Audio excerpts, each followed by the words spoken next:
It's on here now. The goalkeeper's beat, and South Africa have got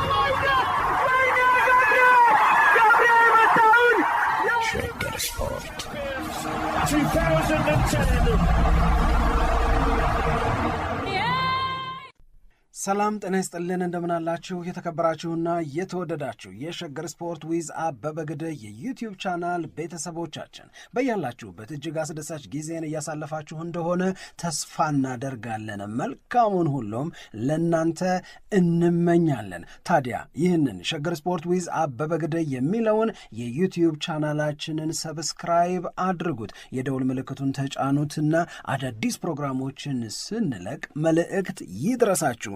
ላይክ በማድረግ እንዲሁም ደግሞ ሊንኩን ለሌሎች በማጋራት በተከታዮች ቁጥር እንድንበዛ የምንሰራቸው ፕሮግራሞችም ብዙ ሰዎች ጋር እንዲደርስ የምታደርጉትን ጥረት አጠናክራችሁ ቀጥሉ እንላለን። እስካሁን ላደረጋችሁልን ድጋፍ፣ እገዛ እና እኛን ለማንቃት ለሄዳችሁት ርቀት በሙሉ ምስጋናችን ትልቅ ነው። በጣም እጅግ በጣም አድርገን እናመሰግናለን። የ2026-27 የእንግሊዝ ፕሪሚየር ሊግ ተጀምሯል። ዛሬም ደግሞ የሚደረጉ ጨዋታዎች አሉ። አርሰናል የአምናው ሻምፒዮን ከኮቬንትሪ ሲቲ ትላንት ያደረጉትን ጨዋታ አይተናል። ዛሬ ደግሞ ማንቸስተር ዩናይትድ ከሌላው አዳጊ ወይም ወደ ፕሪሚየር ሊጉ ከተቀላቀለው ከሄል ሲቲ ጋር ጨዋታውን ያደርጋል። የዛሬው የዩናይትድ እና የሄል ሲቲ ጨዋታ የሚጀምረው በኢትዮጵያ ሰዓት አቆጣጠር 8:30 ነው። ልዩ ትኩረታችንን ያገኛል። የእውነት ለመናገር ፔፕ ጋርዲዮላ እና ለሱ የተዘጋጀው የዶክመንትሪ ጉዳይም ትኩረታችንን ስቦታል። በእነዚህ ጉዳዮች ላይ ነው ዛሬ አብዝተን የምንነጋገረው። እንደው ለማስታወስ ያህል ግን ዛሬ ሄል ሲቲ ከማንቸስተር ዩናይትድ ጋር 8:30፣ ኖቲንግሃም ፎረስት ከሊድስ ዩናይትድ፣ ኢፕስዊች ታውን ከሰንደርላንድ፣ ኤቨርተን ከክሪስታል ፓላስ 11 ሰዓት ላይ ጨዋታቸውን ያደርጋሉ። ብሬንትፎርድ እና ቶተንሃም ሆትስፐርስ ደግሞ ምሽት 1:30 ላይ ይገናኛሉ። ቶተንሃም ሆትስፐርስን ማየት ያልጓጓ የለም። ወደ ዩናይትድ ጉዳይ እንሂድ በቀጥታ ሳምሪ። ማንቸስተር ዩናይትድ ለ2026-27 የውድድር ዓመት ምን ያህል ዝግጁ ነው? የማንቸስተር ዩናይትድ ደጋፊዎች ዛሬ ከሚደረገው ጨዋታ ጋር በተያያዘ ከቡድናቸው ምን ሊጠብቁ ይችላሉ?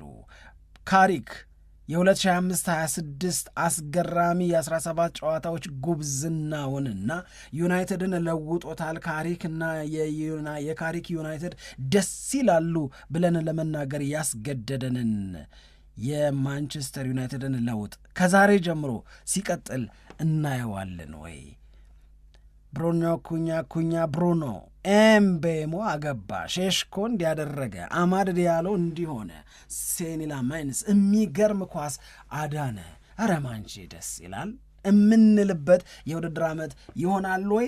መልስ ሻው ከሆነ ምክንያት እንጃ፣ ከሆነ ደግሞ ምን አሰጋሽ? እሱ ላይ እናውራ። እሺ፣ እኔ በጣም የዩናይትድ ጥሩ የውድድር ዓመት ይሆናል የሚል ግምት ነው ያለኝ። ይሄንን ምልበት ምክንያት ያው ሰሞኑም ስናነሳቸው የነበሩ በጣም ፖዘቲቭ የሚባሉ ጉዳዮች በማንቸስተር ዩናይትድ ቤት እየተመለከትን ነው። የሚቀር ነገር የለም ለማለት ሳይሆን ግን እስካሁን ድረስ የሰማናቸው ያየናቸው ዝግጅቶች ግን በዩናይትድ ቤት ይህንን የውድድር ዓመት በመልካም መንገድ እንደሚያከናውኑት ተስፋ እንድናደርግ የሚያስገድዱ ናቸው ብዬ ነው የምረዳው።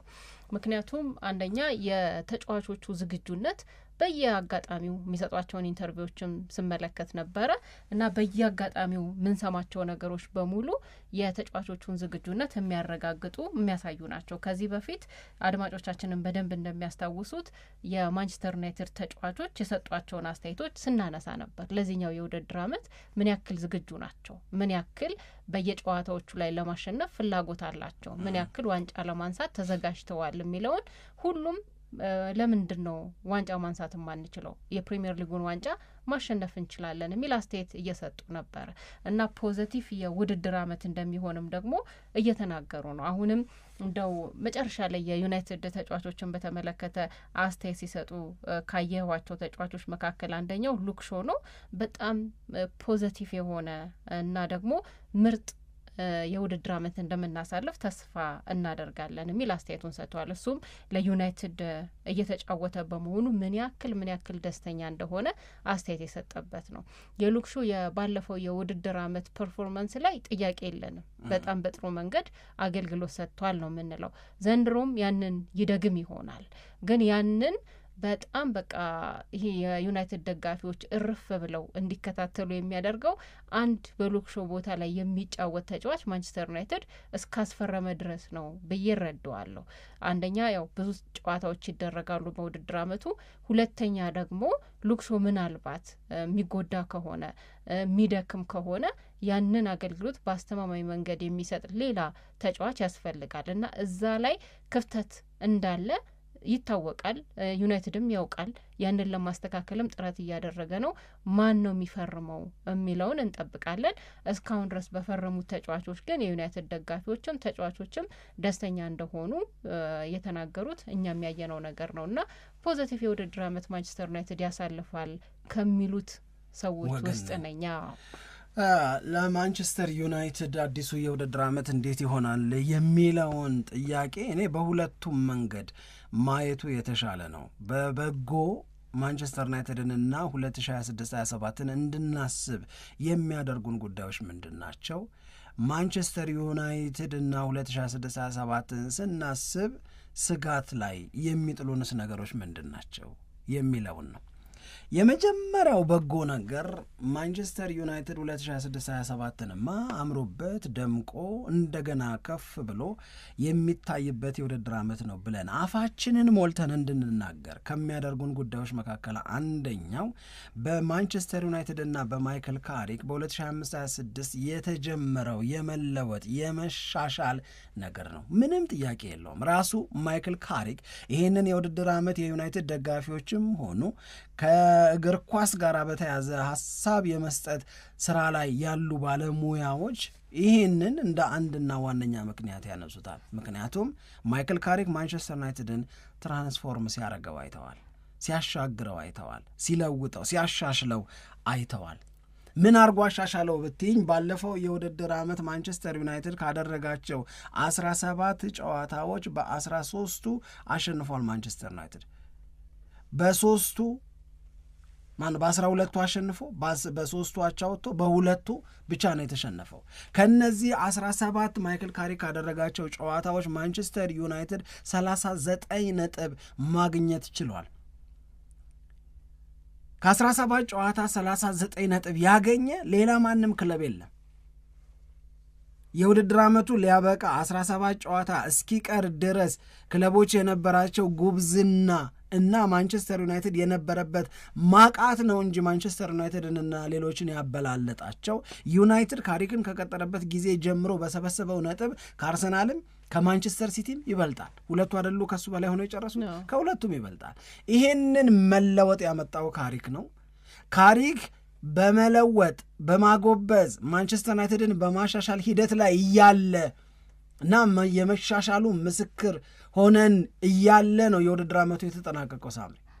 ስለዚህ የውድድር ዓመቱ እስኪጀመር ድረስ የምንቸኩለው ይሄው የማንቸስተር ዩናይትድ መሻሻል ይቀጥላል ብለን ስለምናስብ ነው። ስለዚህ ከማንቸስተር ዩናይትድ ጋር በተያያዘ የሚሰሙን በጎ ነገሮች መካከል አንደኛው ማይክል ካሪክ ማንቸስተር ዩናይትድን በሚገባ ትራንስፎርምድ ሲያደርገው አይተናል፣ ሲለውጠው አይተናል። ለውጡ በምን ይገለጻል? አሁን ባልነው መሰረት ማለት ነው። በካሪክ ጊዜ ከማንቸስተር ዩናይትድ የሚሻል ነጥብ የሰበሰበ ሌላ ክለብ የለም፣ ከዚህ በላይ መገለጫ የለም ነው።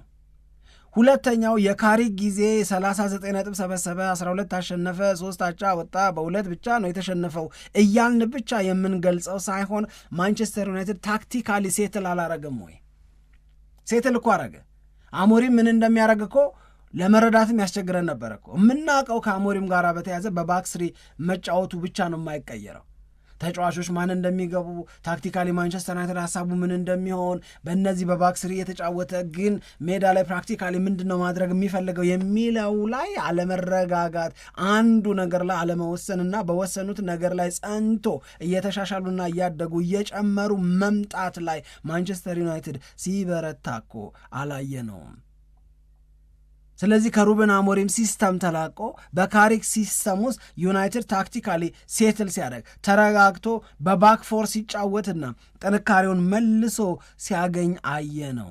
ስለዚህ የማንቸስተር ዩናይትድ ትልቅ የሚባለው ባላንስ የቲም ባላንሱ ሲፈጠር በካሪክ ስር አየ ነው። ይህ አሸነፈ ተሸነፈናቻ የሚለው ወይም 39 ነጥብ ሰበሰበ በሚለው ብቻ እንዳይሆን የሚገለጠው ይሄም ትልቅ ትልቅ ትልቅ ለውጥ ነው። ስለዚህ በጣም ፖዚቲቭሊ በጣም በጎ ሀሳብ ስለ ማንቸስተር ዩናይትድ እንዲሰማሽ ያደርጋል። ይህንን ማድረግ የቻሉ ሰዎች አሁንም ስላሉ፣ ይህንን ማድረግ የቻለው ካሪክ አሁንም የማንቸስተር ዩናይትድ አሰልጣኝ ስለሆነ ነው።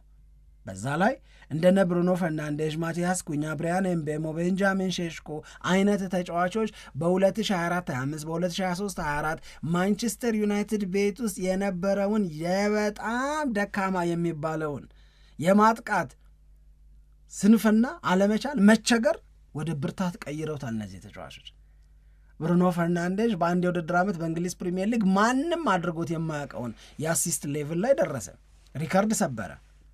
ማቲያስ ኩኛ የሚያገባቸው ጎሎች፣ ብሪያን ኤምቤሞ የሚፈጥራቸው የማጥቃት አጋጣሚዎች፣ ቤንጃሚን ሼሽኮ በጎል ላይ ጎልን እያገባ ለማንቸስተር ዩናይትድ ደጋፊዎች ትልቅ ተስፋን የፈጠሩ ናቸው። ስለዚህ ይሄ ስለ ማንቸስተር ዩናይትድ አዲስ የውድድር ዓመት ስታስቢ በጎ ነገር እንዲሰማሽ፣ በጎ ነገር እንድትጠብቂ፣ የከፍታ ዘመን ይሆንለታል ለማንቸስተር ዩናይትድ ብለሽ እንድትናገር ያደርጋል። ከዚህም በመነሳት ይመስለኛል ራሳቸው የማንቸስተር ዩናይትድ ተጫዋቾች በዚህ የውድድር ዓመት ዋንጫማ ማሸነፍ አለብን የሚሉት። ዋንጫ ሲሉ የፕሪሚየር ሊግ ማለታቸው ብቻ ላይሆን ይችላል። ኤኒ ዋንጫ ማንቸስተር ዩናይትድ ዘንድሮ ማሸነፍ አለበት። ኢካምቢ ኤፍ ኤ ካፕ፣ ኢካምቢ ፕሪሚየር ሊግ፣ ኢካምቢ ካራባኦ ካፕ፣ ኢካምቢ ቻምፒዮንስ ሊግ፣ ግን ዩናይትድ ዋንጫ ማሸነፍ አለበት። ከስንቱ ከአራቱ ስንት ቢያንስ አንድ ማሸነፍ አለበት። እንዲህ እንዲሰማችሁ ምን እያደረጋችሁ ነው? ቅድም ያልነው የካሪክ ቅድም ያልነው የተጫዋቾቹ ያቋረጠብን ውድድር ዓመቱ አልቆ ያቋረጠብን የዩናይትድ ተጫዋቾች ጉብዝና ከቆመበት ይቀጥላል ብዬ ነው የማስበው። ሌላኛው ምክንያት ምንድን ነው? የሚድፊልድ ሪቢውልድ አለ ማንቸስተር ዩናይትድ ቤት። ማንቸስተር ዩናይትድ ቤት ውስጥ ዩሪ ቲሌማንስ፣ አንድሬ ሳንቶሽ፣ አሁን ደግሞ ካርሎስ ባሌባ፣ እነዚህ ተጫዋቾች የማንቸስተር ዩናይትድ ተጫዋች ሆኑ። ነባሮች ደግሞ አሉ። ስለዚህ የእነዚህ አይነት ተጫዋቾች ማንቸስተር ዩናይትድን መቀላቀል ዋና ዓላማው ምንድን ነው ስንል የማንቸስተር ዩናይትድ የመሃል ክፍል ባለፉት ዓመታት የተጎዳ የሳሳ እንደምንም እየተጠጋገነ ሲቀጥል የነበረ ነው። ትኩረት ተነፍጎት የነበረ ክፍል ነው። ያንን ክፍል አሁን መልሰው እንደገና ሪቢውልድ አደረጉት፣ እንደገና መልሰው አደራጁት፣ እንደገና መልሰው ገነቡት። ስለዚህ ለዓመታት የማንቸስተር ዩናይትድ የማቃት ምክንያት እንደሆነ ተደርጎ የሚወሰደው የመሃል ክፍል አሁን በጠቀስናቸው ተጫዋቾች በነባር ተጫዋቾች መልሶ ሲደራጅ ኢትስ ኦል አባውት ኮንትሮሊንግ ዘ ጌም ነው። ጨዋታን መቆጣጠር ላይ፣ ብልጫ እንዳይወሰደብሽ ማድረግ ላይ፣ ተጋላጭነትን መቀነስ ላይ ምንም ጥያቄ የለውም። ስለዚህ የባሌባ የዩሪ ቲሌማንስ የሳንቶስ እና የብሩኖ ፈርናንዴዝ እንደገና የነ ኮቢ ሜይኖ መኖር የማንቸስተር ዩናይትድን የመሃል ክፍል ያለምንም ጥርጥር ፊዚካሊቲውን ይጨምርለታል፣ ያለምንም ጥርጥር ኮንትሮሉንም ያሳድግለታል። በዚህ የውድድር ዓመት ከማን ዩናይትድ ተጫዋቾች እነማን ላይ አይናችን ያፍጥጥ ወይም እነማንን ለበለጠ የተሻለ ነገር እንጠብቅ ብንል እኔ ከዚህ በፊትም ተናግረነው ነበረ። ያነሳናቸው ተጫዋቾች አሉ ፕሌየርስ ቱ ዎች ብለን ከዩናይትድ ተጫዋቾች ያኔ ያልነው እንዳለ ሆኖ የእኛ አስተያየት አሁን ግን ባለሙያዎቹ ስቲል የዩናይትድ ደጋፊዎች ከ2025-26 ያልተናነሰ አገልግሎትን ከብሩኖ ፈርናንዴዝ ጠብቁ አሏቸው። ማን ያለው? ባለሙያዎች ናቸው ያሏቸው። አሁን የሚያግዙት አሉ። ዩሪ ቴሌማንስ አለ፣ አንድሬ ሳንቶሽ አለ፣ እንደገና ባሌባ ሊኖር ነው፣ እንደገና ምናምን እያልሽ ስታስቢው በቃ ይሄ ልጅ የሚቀነስ ፎከስ የሚያደርገው ክሪኤቲቪቲ ላይ ነው፣ መፍጠር ላይ ነው፣ እድል መፍጠር ላይ ነው። የግብ እድል መፍጠር በአውሮፓ ትልልቅ ሊጎች በሙሉ አንደኛ የነበረ ነው። አሲስት ማድረግ የፕሪሚየር ሊግ ሪካርድ የሰበረበት ነው። የፕሪሚየር ሊጉ የውድድር ዓመት ኮከብ ተጫዋች፣ የፉትቦል ራይተርስ አሶሲዬሽን የውድድር ዓመቱ ኮከብ ተጫዋች፣ አሁን ደግሞ መኝ በፒኤፍኦም ኮከብ ተብሎ ሊመረጥ ይችላል። ሰሞኑን ይኖራል ምርጫ። ስለዚህ ከብሩኖ ፈርናንዴዝ ጠብቁ አሉ። ብሩኖ ፈርናንዴዝን ብቻ ሳይሆን ማርከስ ራሽፎርድን ጠብቁ። ምናልባት ለማርከስ ራሽፎርድ ይሄ በድጋሚ ራሱን የሚያረጋግጥበት ለማይክል ካሪክ ቻሌንጅ ነው። የመሄድ ጉዳይን አስቀርቶ በተደጋጋሚ ማርከስ ራሽፎርድን አዋርቶ የዩናይትድን ማሊያ እየለበሰ እንዲቀጥል ያደረገው ሰው ካሪክ ነው። ልክ ኮቢ ሜይኖ የፈጠረበትን አይነት ኩራትና መመካት ማርከስ ራሽፎርድም ከፈጠረለት ለራሱም ኦፖርቹኒቲውን በደንብ ይጠቀምበታል። ለዩናይትድ ደጋፊዎችም ደስታ ይሆናል። ካሪክም ምስጋናን ያገኛል። ፈርጥሞ የመጣውን ቤንጃሚን ሼሽኮንም ጠብቁት ይላሉ። ምክንያቱም የሚገርም አታኪንግ ትሬት ወይም የማጥቃት ስጋት ሊሆንባቸው ይችላል ለማንቸስተር ዩናይትድ ተጋጣሚዎች። ማቲያስ ኩኛን አለማየት አትችም፣ ለብሪያን ኤምቤሞ ትኩረት አለመስጠት አትችም። ዩናይትድ ምኑ ጋር ያምራል ብትኝ፣ እኔ ከወገብ በላይ ያለው ማንቸስተር ዩናይትድ በጣም ያምራል። በጣም ነው ደስ የሚለው። አሁን የጠራናቸው በሙሉ ያው ማጥቃቱ ላይ ያሉ ናቸው። በጣም በጣም በጣም አሪፍ ነው የሚሆነው። የሜሰን ማውንትን መሻሻል ለማየት እጓጓለሁ። እኔ ግን ስጋት የለም ወይ ማንቸስተር ዩናይትድ ቤት? ስጋትም አለ፣ ግጥም አድርጓል። ሁሉም ጋር ስጋት ብትፈልግ አታጭም። ለምሳሌ አንደኛው ማንቸስተር ዩናይትድ ቤት የሚያሰጋሽ ነገር ምንድን ነው እንጂ? እኔ ዩናይትድ ቤት የሚያሰጋኝ ነገር አንደኛ አሁን ተጫዋቾችን ለምሳሌ ቅድም እንዳነሳሁት በሉክ ሾው ቦታ ላይ የሚጫወት ሌላ ተጫዋች አለመኖር፣ ሳያስፈርም የውድድር ይሄ የትራንስፈር ዊንዶ ከተዘጋ እንደገና ሼሽኮን የሚያግዝ ሌላ ተጫዋች ሳያስፈርም የሚዘጋ ከሆነ ይሄ ያሰጋኛል። ምክንያቱም አሁን ለፕሪሚየር ሊጉ ብቻ ቢሆን ማንቸስተር ዩናይትድ ያለው ቲም በቂ ነው ብዬ መናገር ይችላል። ፕሪሚየር ሊግ ላይ ብቻ ቢሆን ፎከስ አድርጎ የሚወዳደረው እና በዛ የተጫዋቾች ብዛት በዛ የተጫዋቾች ጥራት ፕሪሚየር ሊጉ ላይ ለመፎካከር ብቁ ነው። ግን ቅድም እንደተናገር ነው በየጊዜው በሳምንት 2 አንዳንድ ጊዜም 3 ጨዋታ የመጫወት ግዴታ ውስጥ እስካለ ድረስ ግን ተጫዋቾችን አፈራርቆ መጠቀም እና ለተጫዋቾችም እረፍት መስጠት ደግሞ ግዴታ ይሆናል እና መጀመሪያ የሚያሰጋኝ በዩናይትድ ቤት ይሄ ነው። ተጫዋቾችን በቃ እዛ ቦታ ላይ ሳያስፈርም የዝውውር መስኮቱ የሚዘጋ ከሆነ ለሚፈለገው በቃ የፉክክር በተወሰነ ደረጃም ቢሆን ዩናይትድ ዝቅ እንዲል ሊያደርገው ይችላል የሚል ስጋት አለኝ። በዛ ላይ ደግሞ ጉዳት ደግሞ ሊያጋጥም ይችላል። ይህንን የምናውቀው ነገር አይደለም፣ ሁሉም ክለብ ላይ እኩል ያለ ነገር ነው። ግን ጉዳትን ደግሞ ካጋጠመ እንደገና ያንን ተጫዋች ቀይሮ የሚጫወተው ተጫዋች በጣም ብቁ ሳይሆን ከቀረ የማንቸስተር ዩናይትድን ውጤት ዝቅ ማድረጉ የማይቀር ነው። ስለዚህ ይሄ አንድ ስጋቴ ነው። ከዛ ግን ምናልባት እንደ ስጋት ከተቆጠረ ግዴታ ኮንሲስተንሲ መኖር አለበት ብዬ ነው የማስበው። ኮንሲስተንሲ ማለቴ በየጨዋታው ላይ ዩናይትድ እያሸነፈ ይቀጥል ማለቴ አይደለም። አሁን ባለፈው የውድድር ዓመት መጨረሻ ላይ እንደነበረው ያሸንፋል ዩናይትድ፣ ግን የሆነ ጨዋታ ላይ አቻ ሊወጣ፣ የሆነ ጨዋታ ላይ ደግሞ ሊሸነፍ ይችላል። ግን ተስፋ የሚያስቆርጥ የአቻ እና የመሸነፍ ሁኔታ ግን አልነበረም። በቃ በእግር ኳስ ጨዋታ የሚያጋጥም የሆነ ቀን ጥሩ ሳይሆን ቡድኑ የሚያጋጥም ሽንፈት ወይም አቻ መውጣት አድርገን የምንወስደው መሆን አለበት። አሁን በአሞሪም ጊዜ ሁሉም እንደሚያስታውሰው በጣም ይሄ ስሜት የሚነኩ ሽንፈቶች ነበሩ ዩናይትድ የተሸነፋቸው። ለምሳሌ ከብሬንትፎርድ ጋር ይመስለኛል፣ እንደገና አንዴም ከኤቨርተን ጋር ይመስለኛል። እንደዚህ በቃ ዩናይትድ ሜዳ ላይ መኖሩን ሁሉ እስክትጠራጠር የዩናይትድ ደጋፊዎች ብስጭታቸው የመጨረሻ ደረጃ ላይ እስከሚደርስ ድረስ የሚያስከፉ ሽንፈቶች ነበሩ። ግን ያኔ ደግሞ ዩናይትድ ምንድን ነው ማድረግ የፈለገው የሚለውን በትክክል ያልተገለጸበት ማለት ነው። እና ያ አይነት ሽንፈት መኖር የለበትም ብዬ ነው ማስበው። መሸነፍ ይኖራል፣ አቻ መውጣት ይኖራል፣ ግን የሚቀጥለው ጨዋታ ላይ የማይደገም አይነት ማለት ከመሸነፍና ካቻ ውጤቱ ይልቅ ድሉ አልፎ አልፎ የሚመጣበት ቡድን እንዳይሆን ነው እንዳይሆን ኮንሲስተንሲ ማለት መኖር አለበት። የድል ኮንሲስተንሲ ይኖረዋል፣ አቻነትና ይመጣል። ግን ሜዳ ላይ የምታየው ነገር ደግሞ ተስፋ የሚያሳጣ መሆን የለበትም እና ያቺ ኮንሲስተንሲ ደግሞ ግዴታ የቡድኑን ሜንታሊቲም ከፍ በማድረግ በኩል የሚጫወተው ሚና አሪፍ ስለሆነ ያም መኖር አለበት። ያ ድንገት የሚቋረጥ ከሆነ ምናልባት እንደ ስጋት ልናነሳው እንችል ይሆናል። ስጋትን በተመለከተ አንደኛው ሙሉ በሙሉ የምንስማማበት ነው፣ የሁሉም ሰው አስተያየት ነው። የማንቸስተር ዩናይትድ ዲፌንሲቭ ዴፕዝ ወይም ደግሞ የመከላከል አቅሙ ጥልቅ ነው ወይ? እንደ አርሰናል ለምሳሌ ነው ወይ? ነው አይደለም። አሁን በተደጋጋሚ የሚነሳው ሌፍት ባኩ ላይ ስለሆነ ነው እንጂ እኔ እውነት ከሃሪ ማጓየር ተመሳሳይ አገልግሎት ማንቸስተር ዩናይትድ ያገኛል ወይ?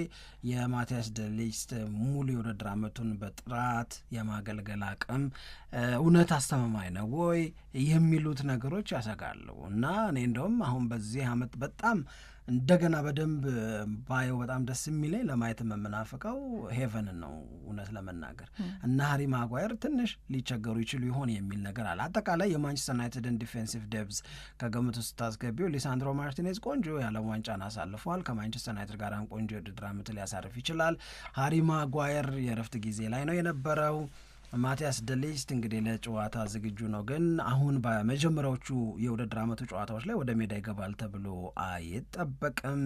ከዛ ውጪ ያሉት እንደነ ማዝራዊ አይነት ተጫዋቾች፣ ከዛ እንደገና ደግሞ ሌኒ ዮሮ አይነት ተጫዋቾች ናቸው ያሉት እና የምትያቸው አይነት ነገሮች ናቸው። ስለዚህ እዛ ጋር አጠቃላይ ሌፍት ባኩ የተለየ ትኩረት የሚፈልግ ነው፣ ግን ከሌፍት ባኩ ውጪ ያሉትም የማንቸስተር ዩናይትድ አማራጮች ስራ የሚፈልጉ መስለው ይታየኛል። ምክንያቱም ማንቸስተር ዩናይትድ ከፕሪሚየር ሊግ ባሻገር የአውሮፓ ቻምፒዮንስ ሊግ ላይም ይወዳደራል። ስለዚህ ጫናዎች ይኖራሉ። በጣም በጣም በጣም ኢንጁሪ ፍሪ መሆንን እድለኝነት ይፈልጋል። የውድድሩ ጥልቀት በጣም የጨመረ ስለሚመጣ ቻምፒዮንስ ሊግም ሃይሊ ዲማንዲንግ ነው፣ ፕሪሚየር ሊጉም በዛው መጠን ዲማንድ የሚያደርግ ስለሆነ ማለት ነው። ሁለተኛው እንደዚህ ይሆን የምትል ስሜት የምትፈጥረብኝ ነገር ራሱ ካሪክን እኔ በሁለቱም ነው ማየው። አንድ በጉብዝና ነው፣ በመተማመን በተወሰነ ደረጃ ደግሞ የማይክል ካሪክን ልምድ አልባነት መርሳት አልችልም። ማይክል ካሪክ በ17 ጨዋታዎች ማንቸስተር ዩናይትድ ቤት ያመጣው ውጤት እና ለሱ የሚገባው ክብር ትልቅ እንደሆነ 100% ነው መስማማው የምተማመነው። ነገር ግን ከማይክል ካሪክ ጋር በተያያዘ ደግሞ ልተወው የማልችለው ነገር እዛ ጉብዝና ላይ አሁን ተጨማሪ ዲማንዶች አሉ። ምንድነው ተጨማሪው ዲማንድ ብትኝ፣ እመኝኝ ማንቸስተር ዩናይትድ በካራቦ ካፕ ከመጀመሪያው ዙር አይወጣም። ማንቸስተር ዩናይትድ ከኤፍኤ ካፕ በመጀመሪያው ዙር አይወጣም። ዩናይትድ በቻምፒዮንስ ሊግ ቢያንስ 8 ጨዋታዎችን ይጫወታል። ስለዚህ እነዚህን ነገሮች ስትደማምሪያቸው በየሳምንቱ ለአንድ ጨዋታ መዘጋጀት ላይ ነው ማንቸስተር ዩናይትድን የተረከበው ካሪክ። አሁን ግን ለብዙ ጉዳዮች ኃላፊነት አለበት። ከአንዱ ጨዋታ ወደ ሌላው ጨዋታ የሚደረገው በጣም ፈጣን የሚባል ሂደት ይሄ የማሳረፍ በደንብ የመዘጋጀት ተጋጣሚን ጊዜ ወስዶ አናላይዝ ማድረግ ስታደርጊ ላደረስሽበት እውቀት ወይም መረጃ ተጫዋቾችሽን ማዘጋጀት ምናምን እነዚህ በሙሉ ላይኖርሽ ይችላል። ለዚህ ጎበዝ ነው ወይ ካሪክ ስለማናቅ ነው። በትልቅ አሰልጣኝ ቦታ ላይ በትልቅ አሰልጣኝ ቦታ ላይ መቆም አንድ ነገር ነው፣ ግን እነዚህን መሰናክሎች ኖሯቸው በአሰልጣኝነት ኖሯቸው በእነዚህ ሂደቶች ውስጥ ቶሎ መዘጋጀት፣ ቶሎ ማሰብ፣ ቶሎ መወሰን፣ ቶሎ ለመጪዎቹ ጨዋታዎች መዘጋጀት ካሪክንና የእሱን ጉብዝና የእሱን ውጤታማነት ይጎዳው ይሆን? እንደው ስጋት ቢጤ ነገር ነው ያለኝ እና ዲፍረንት ቻሌንጅ ነው፣ ኮምፕሊትሊ ዲፍረንት ቻሌንጅ ነው ይሄ። በቻምፒዮንስ ሊግም ቡድኑን ማዘጋጀት መጨመሩ ለዚህ ሙሉ በሙሉ የተለየ ለምንለው ፈተና የካሪክ አቅም ምን እንደሆነ አናውቅም። ልክ ነው እና እሷን እንደው ያቅተው ይሆን እንደው ትንሽ ይቸገር ይሆን ምናምን ልክ ነው። በዛ ላይ ደግሞ የማንቸስተር ዩናይትድ አሰልጣኝ ስትሆን የመጀመሪያዎቹ ጊዜ ላይ አሁን ማይክል ካሪክ ማይሳካለት ከሆነ ሽንፈት እንደዚህ የሚያጋጥመው ከሆነ የሚመጣው ጫና ካሁኑ ይታየኛል። የመጀመሪያዎቹ 2-3 ጨዋታዎች ላይ ወይ 4-5 ጨዋታዎች ላይ ከተሸነፈ ጥሩ ነገር በቃ በማንቸስተር ዩናይትድ ቤት ካልታየ ይሄን እኮ ነበር ያልነው የሚሉ አስተያየት ሰጪዎች ከያቅጣጫው ይመጣሉ። ሁሉንም ስናድስለት ልክ አይደለም ምናምን ልትባል እንደዛ ይሆናል ብዬ ነው የምገምተው።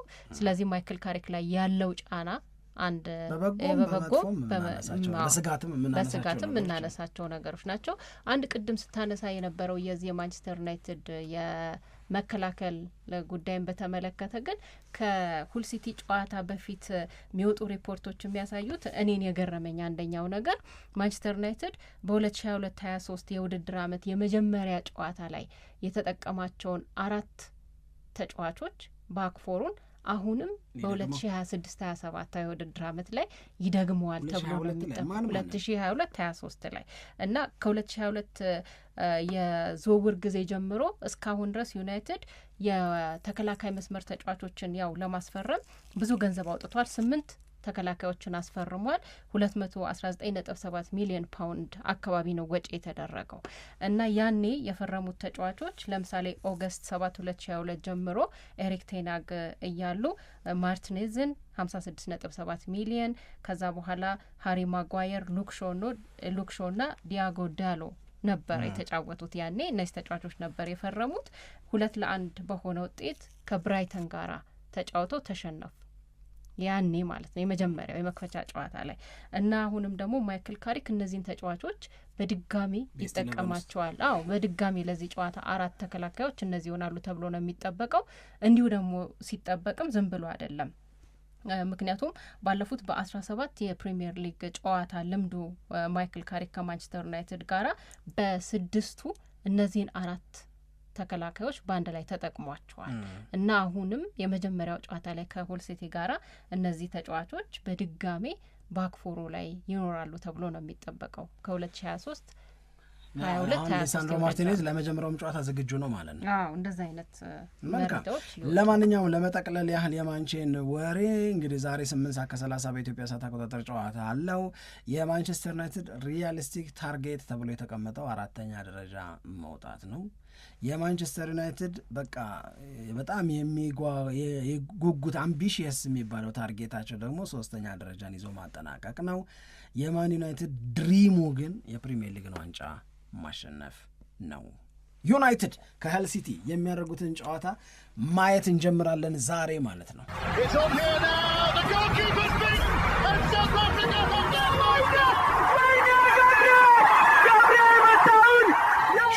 Sport 2010